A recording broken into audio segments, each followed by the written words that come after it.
Hi friends, good morning. ఏం చేస్తున్నారు? ఎలా ఉన్నారు? బాగున్నారు అందరూ? నేను కొంచెం బిజీ అండ్ బాగున్నానండి. ఫంక్షన్ కదా, ఇంకా ఆ పనుల్లోనే బిజీగా ఉన్నా. ఈవినింగ్ స్నాక్స్ నిన్న ప్రిపేర్ చేశాము. అంతా అలసిపోయినట్టుగా ఉంది ఫ్రెండ్స్, ఏంటోగా ఉంది.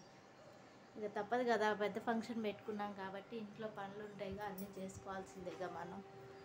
వాళ్ళు కూడా ఇంకొక షాపింగ్కి వెళ్ళాలి ఫ్రెండ్స్, వచ్చేసి తీసుకొని రావాలి బట్టలు. ఇదిగోండి, ఇప్పుడైతే వచ్చేసి పూజ చేసుకుంటున్నాను. ఇంకా వంట అనేది ప్రిపేర్ చేసేసుకోవాలి వచ్చేసి.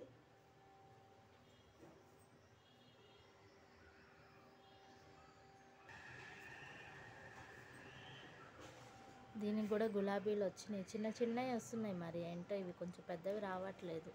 దీనికి మొగ్గు వచ్చింది. ఇదిగోండి, దీనికి కూడా ఒక గులాబీ పువ్వు ఒకటేమో బయట వైపుకు ఉంది, చూసారా? ఇదేమో విచ్చింది, కోసేద్దాము. చాలా రోజులు అయింది, మళ్ళీ రాలిపోతుంది అనవసరంగా. దేవుడికన్నా పెట్టుకొని మనమన్నా పెట్టుకుందాం అన్నట్టు కోసేస్తున్నా. ఇదిగోండి, సిజర్ కూడా తీసుకొచ్చాను.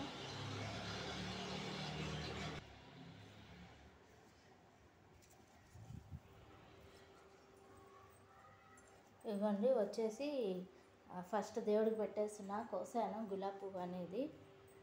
వచ్చేసి ఫస్ట్ దేవుడికి పెట్టేస్తే బాగుంటుందని, మా ఇంట్లో కోసిన పువ్వు కదా. తర్వాత తీసి తలలో పెట్టేసుకుంటా ఫ్రెండ్స్. వచ్చేసి ఇదిగోండి ఫ్రెండ్స్, వచ్చేసి నిన్న ఈ స్నాక్స్ చేసాము. చెక్కలు వచ్చేసి కొంచెమే చేశాను ఫ్రెండ్స్. వచ్చేసి ఒక 2-3 డేస్కి వచ్చేటట్టుగానే.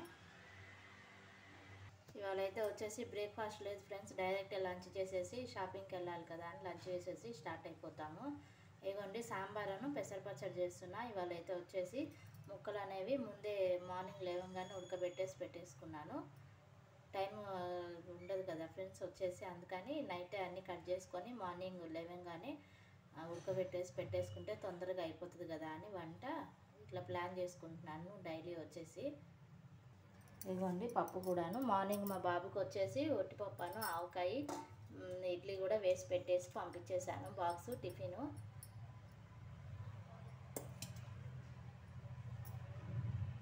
ఈ సాంబార్ పెట్టేసుకుంటే మనకి ఇడ్లీలో కూడా యూజ్ అవుతుంది కదా ఫ్రెండ్స్. వచ్చేసి ఈవినింగ్ ఇడ్లీ సాంబార్ వేసుకొని అయినా తినచ్చు, అందుకని సాంబార్ కొంచెం ఎక్కువ పెట్టేసుకుంటున్నా ఇవాళ.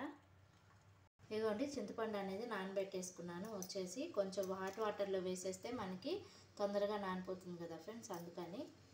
ఇదిగోండి, బెల్లం తరిగి పెట్టేసుకున్నాను. రుచికి సరిపడా బెల్లం వేసేసుకోవాలి ఇందులో.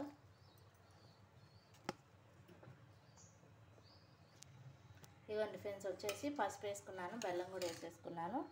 ఇదిగోండి, ధనియాల పొడి వేసేసుకుంటున్నా.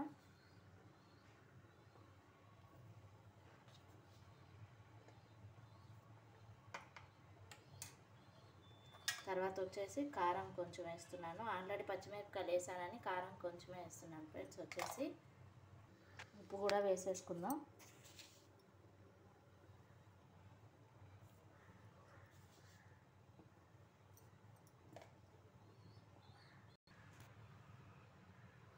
ఒక స్పూను సాంబార్ పౌడర్ కూడా వేసేసుకుంటున్నా.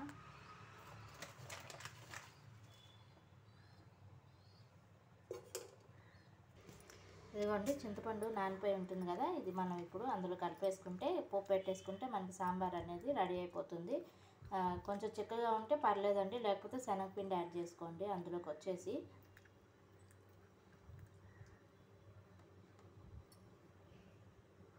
ఇదిగోండి, శనగపిండి కూడా ఇందులో యాడ్ చేసేస్తున్నాను.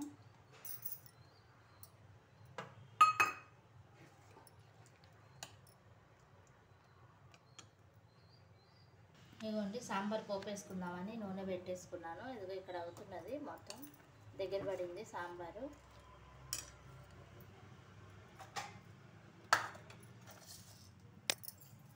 ఇంకా సమ్మర్ స్టార్ట్ అయిపోయింది ఫ్రెండ్స్. వచ్చేసి ఇప్పుడే 10:30కి చూడండి బయట ఎండ ఎట్లా ఉందంటే 11-12 అయినట్టుగా ఉంది.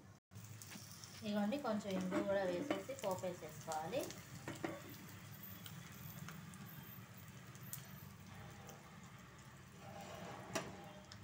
ఇదిగోండి, వచ్చేసి పోపు వేసేసుకున్నాను సాంబారు. ఇదిగోండి, రైస్ పెట్టేసుకున్నాను కుక్కర్లో. వచ్చేసి స్టవ్ ఆన్ చేసుకొని